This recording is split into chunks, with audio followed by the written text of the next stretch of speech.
Hi everybody, my name is Caden. I'm Jaden. I'm Eli. I'm Jason. And we're the Torah YouTube channel. And we thank you very much for hanging out with us. And we are going over the words of Messiah Yahushua in a book that most people have never ever heard of. And it's a book we'd never heard of up until just recently. And so we thought we would dive into this and try to find the answers of, is this scripture or is this not scriptures? And so today we are on chapter 11. For anyone who has not read with us prior to this, we have all the other ones prior to this on this channel that you're reading or seeing this on right here. And so if you're interested in this, which I would strongly suggest, these are very, very good words. Now, gentlemen, how are you guys? Good. You guys awake? Yep. You guys ready to roll? Mm-hmm. Okay.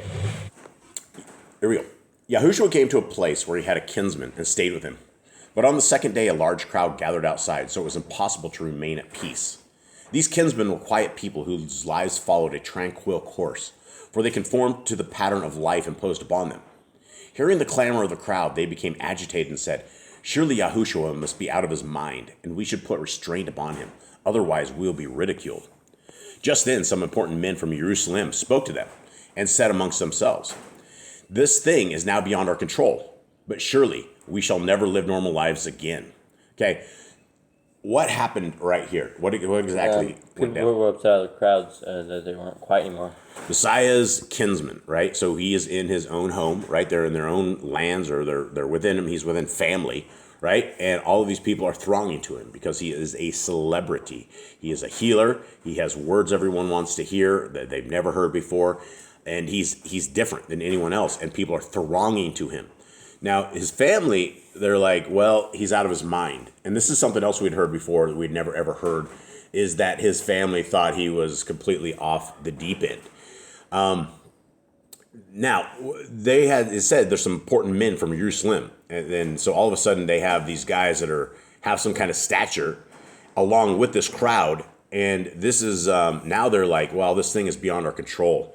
We will never live normal lives again. And they didn't realize, this was a temporary thing that was happening at that moment. 3, the men from Jerusalem said to some people standing outside the doorway, "Go away. This man is possessed by the king of the evil Ruach and calls on him for help when casting out his subjects." Hearing this, Yahushua called to the men from Jerusalem, asking them to come outside to where he was. He then asked them, "Can evil cast out evil?" They said, "On this point, we have no clear guidance." Yahushua then said, "Surely if a kingdom is divided against itself, it must collapse. Likewise, a household split internally soon falls apart. If evil powers counteract each other, and they are not like men in an army who can fall upon each other's swords, thereby rendering the army ineffective. Set evil in action against evil, and nothing except good can result." So we've heard this kind of before. Yeah. These people, and you can't if you put evil against evil, if you're trying to cast out demons with demons, it doesn't work. Yeah, and the same thing that is talking about a household split internally soon falls apart. And we've talked about that before. We have addressed this in this house, and it is very, very clear that when we have splits in this house, that it could eventually fall apart. And the deeper the split goes, the harder it is to bring it back and to fill in the cracks and different things. And so let's answer the question. Can a kingdom divided against itself, will it collapse or will it not? No, of course it will collapse. Yeah, just like everything else, just like every government, just like everything. Anything that is divided against itself is going to collapse. 6, Yahushua then went into the house and told those people he was going to the temple in that place. And one said, "The clothes you wear are travel-stained. Will you enter the house of Elohim in these?" Yahushua replied, "When guests call upon a nobleman in his house, they must be fittingly attired. But when workmen call to make repairs, they enter in the clothes of their trade." Thoughts? Yahushua basically just said he was a workman of Yahuwah, right? He just basically said that He's the repairman, right? He's the washer guy. He's the Maytag guy of the temple, right? He's the Maytag guy of the temple of these times, and the broken Maytag at this point is the temple and everything that these people are in it. They're breaking everything, and it's not the temple is broken, but that the people that are in and around, they are broken. Okay, 9. "I tell you to beware of hypocrites, self-deceivers and liars, and to be constantly on guard against those who, in the name of righteousness, would mislead you. And that's the one thing that I can. I don't know. The Hallelujah scriptures stands out to me because they have come in the name of righteousness, and they have this cloak of, oh, let's holier than thou. We have the orphans, widows, or lepers, all of this kind of stuff. And they're self-deceivers, they're liars, and they're hypocrites, and they are stealing money from the backs of Yah's people. And I don't know why they are constantly in my thoughts on this, but this is what it is. When inspired to become the voice of Elohim, the prophet spoke of these. For he said, they praise me with their mouth and give homage with their lips, but I am not in their hearts. They worship only because this has been their upbringing. Such as these do not worship Yahuwah because they are good, but for the sake of reward and through fear of the unknown. These people against whom I have set my face, for their goodness is fair outside but rotten at the core. Okay, literally, I mean, if you're being identified as somebody who is looking good on the outside but is rotten to the core by our Messiah, that is bad things. And the people that he's talking about are hypocrites, self-deceivers, liars. And he doesn't just say be careful of them. He says be on guard of them. Be very, very, very careful of them. 10. There are others who dig in the darkness, hoping their thoughts are unknown. They delve around in the filth within themselves and say, this is pleasant, and none sees what I do. But the record of their thoughts is never lost. Yet these, concealing what lies within, set themselves up as leaders of the people who, finding their troubles multiplied, look vainly for the cause. Yet the people only get the leaders they deserve. For those who will only serve goodness cannot be misled by evil. Thoughts? Basically says you'll get the leader you deserve because you'll be able to see whether it's righteous or not because you know what's good and what's wrong. Yeah, absolutely. By a person's fruits or by the fruit that a person bears is how you can see what they are and what they are exactly. 11. There are deceivers who lead people along devious paths which can never end in contentment. They produce dove's eggs to the people, but when hatched in secret, they produce vipers. They fawn upon the rich and notorious, a smile on their faces and a dagger in their hearts. But to the underprivileged, they turn a face of harshness. Thoughts? So basically, the rich people, the people that are helping them and stuff, they'll be happy about the people who can't give them anything. They'll be upset with. They'll be angry at. They won't care for them. Yeah, and the underprivileged, they turn a face of harshness. Okay, 12. The hypocrites, the self-deceivers, and the self-centered are the minions of evil on earth, and are the true enemy opposing the coming of the rule of Elohim. Okay, so let's just talk about that sentence right there. The true enemy of the rule of Elohim, what Messiah says, are the hypocrites, self-deceivers, and self-centered. Those are bad things. A hypocrite is obviously doing things and saying things and doing them in a completely different way. The self-deceivers are those who are probably think they're completely righteous and walk around in that righteousness. And the self-centered are those who only care about themselves and nobody else. And that is, if we're looking at the enemy, and he says the true enemy opposing the coming of rule of Elohim, that is that. And I guess for us in self-reflection, if we look in the mirror and we end up looking like a hypocrite, or we look like a self-deceiver, or we look like somebody who's self-centered, we don't care about anyone else but ourselves, that's what is the enemy. And that's hardcore words. We do not want to be the enemy of the kingdom to come. We do not want to be that one who does that. Okay, let them maintain the upper hand. Okay, so the true enemy of the coming of the rule of Elohim. Let them maintain the upper hand, and you will never know the joys of a reborn world. And it's talking about the hypocrites, self-deceivers, and self-centered. Turn your backs on these wherever you find them, so your contempt is made manifest. But remember, they will be found in the most unexpected places. Yeah, the most unexpected places, the Bible printers, right? You would have never thought that the company that says that they are out there doing this in the name of our Creator is actually running a grift. That is amazing to me of the I don't know, just the manifestation of great evil in people. 13, beware of the self-seekers, whose path is over the bodies of those they drag down. If you associate with them, you may become a cobblestone for their feet. Avoid the tangled thickets of money dealing, lest the spiders therein lure you into their webs and suck you dry. The self-seekers are blind to the obligations of life, supposing these to be a profitless burden.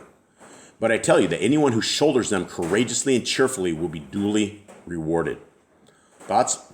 Basically, it's saying stay away from the people that are like evil, right? Stay away from the people that are like only out for themselves, because if you make friends with them and they end up needing something, you'll end up in debt, right? They come to you saying, hey, we need money, and they've made more mistakes, and they keep going back to the same way they're going, and you'll end up where they're at. You'll end up asking others for money as well. Yeah, and that's the thing about self-seekers is if you're a self-seeker, that means you're only caring about yourself. And Messiah is talking about that if you are hanging with them, you got to be very careful of them, because if you hang with them, you will end up becoming a stone, a cobblestone, right? They won't care about you. Anybody that is self-centered or only cares about themselves, they don't care about you. And in the end, if it comes to you or them, they're going to pick them. 14. The cross of life is not easy to bear, for it chafes and weighs down heavily. But unless a man sacrifice himself upon it, he shall not rise to glory. Do not seek directions for an easy path, for this is not difficult to find. It has no destination. Follow the harder one. The directions are given in the Holy Book, and at the end you will find sunlit meadows and a region of liveliness. Okay, this is a huge thing, guys. It talks right here about our path. Do not seek directions for an easy path. What's an easy path? Oh, the laws of God are no more. They don't apply to us anymore. We don't have to keep the laws. We can worship when we want. We can do what we want. We can wear what we want. We can say what we want. We can watch what we want. We can listen to what we want. It doesn't matter, right? That's the easy path. And if you don't want the easy path, you got to follow the harder one. And the directions are given in the Holy Book. What is the Holy Book? Torah, right. It tells us what the path is. It tells us who we should associate. It tells us who we should hang with. All of this, every bit of it. 15. I say to you, come, take up my cross and bear it manfully, and I will not leave you unsupported. I teach the strengthening of the Ruach in men through purification, repentance, and good deeds. Wow.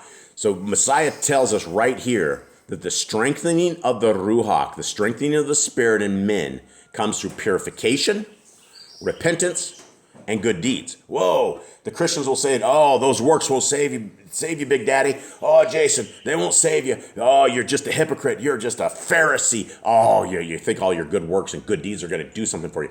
It is very, very clear what James says. What does James say about works? I'll show you my faith by my works. Yeah, show you my faith by my works. That is what the Torah is about. It is about your ability to follow it and to do the works of our Creator. If you're sitting there living you don't have to do any of this. You don't have to do works. You're not taking care of the poor, helpless, the widows, the orphans, all of that stuff. Then you're missing the entire point of Scriptures. You're missing the entire point of the Torah. The Torah is not to get your best life now. It's not to make yourself rich. It's not to walk on the tap dance on the backs of those who are poor, broken, and beatered. It's about to walk in the Torah, loving each other and helping everybody. The trials of life are many and take numerous forms, and some being easily understood for what they are, but others coming in the guise of gifts are not so readily detected. This is what the prophet said about those who failed to rise above the tests of life. Their cuttings will not take root. The winds of Yahuwah will blow upon them, and they will wither, to be borne away by the whirlwind. Okay, anyone have a shot at this? So basically, people who are only trying to do stuff for themselves and becoming like wolves in sheep's clothing, they are going to end up being destroyed very fast. Yahuwah will show their true colors, and they will be gone. Yeah, and it also, he's talking about here that people come in the form of giving you gifts, right? And you're not able to detect them because you're not. Your guard is down. And that is the part of our understanding of human nature, is that when our guard is down, we can get owned. That's why we have to be very, very clear. Messiah tells us when to let our guard down and not. And this is, in this situation, we are to be very, cunning, that we don't get deceived by those that will make us cobblestones. Okay, 16. A coward lies to those who trust him, for he fears the anger of others. A liar is also a coward, for he follows a path better men would scorn. I have come to winnow the grain from the chaff, and those who follow me, bearing the burden of my cross, must not be half-hearted in the cause. I separate the sheep from the goats, accepting one and rejecting the other. And a sheep does not mate with a goat. I accept the truthful man. He is peaceful within himself. For whatever is sown in truthfulness will be reaped in content. Okay? So he basically here to he came to earth to show us whether we were good people and bad people, and to separate them, to choose who was right people and wrong people. He was here to basically expose the evil. Yeah, and he accepts the truthful man. And so when we are a liar, then that's not what our Creator's about, or his son. 17. I have not come to point out the place where a treasure trove is hidden, but to tell of its existence. The search remains with you. Nevertheless, I give directions which, if followed, cannot fail to uncover it. For is it not written, if you desire wisdom as men desire gold, and seek truth with the diligence men display when seeking treasure, you will not be denied knowledge of Elohim. So that's Solomon's words. That's Proverbs. Yeah, that's Proverbs. Lay up treasures in the storehouse of eternity, enjoy them forever. Hoarded silver can buy only pleasure which quickly palls, or things which endure a little while before falling apart or decaying. Only the treasures laid up in heaven will ensure everlasting glory. YHWH will quote more Proverbs, more of the words of Solomon. And you see, it's like YHWH only quotes those things, so where do we get the message that everything else before then was done away with? Because YHWH was living by these commands. YHWH was living by the Old Testament. YHWH was living by the scriptures that were written in before he was ever around. Yeah, and this is the world, right? Everybody hoards their food, everybody hoards their silver, everybody hoards everything they possibly can. Everybody has nice house, nice cars, nice this, nice that, right? And it never ends. And you can never get things nice enough, and you can never buy enough, and it just seems like it never ends. 19. Keep these things always in mind, for if my words have fallen on barren ground, they are wasted. Spread out your roots in the sustaining soil of the new light I bring you. And when the plant of faith grows, do not let it be smothered by worldly weeds. Maintain cheerfulness in your heart, and its reflection will lighten your countenance. And smiling, you will be welcome wherever you go. That's huge, right? How many of us walk around with a frown on our face? How many of us it's so hard to even smile? How hard is it? Our days are so long, our weeks are so long, and it just seems like it is so hard to smile. And, it's one of those things that smile changes everything. And, a cheerful smile can enlighten somebody's life. It can basically change the entire day your way. And it is hard. These are really hard words to do, especially for us in this house, because it gets wild here, and it seems like there's more down than there is up in a lot of times. And a lot of times the cheerfulness doesn't feel very cheerfulness. And so these are words for me, and these are words for hopefully all of us out there, that we need to figure out and dissect and get to the bottom of why are we unhappy? Why must we wear a frown? What is causing this? And a lot of times the situations that we are in, if we were taken out of the situations and we were really taken to something that tested us, it would be easy to find happiness quickly. But when we're in contentment, where it's just a everyday thing, we sometimes get lost in that, and that we are blessed in that we are not being tested beyond our measures. And so, we need to find that happiness in there, that we still have our family, we still have all of the stuff around us, and we need to get those smiles going, and to, our Creator gave us those emotions and those facial emotions and those kind of things, because that's a healing property, and a smile will make, most everybody smile back to you. Okay, 20.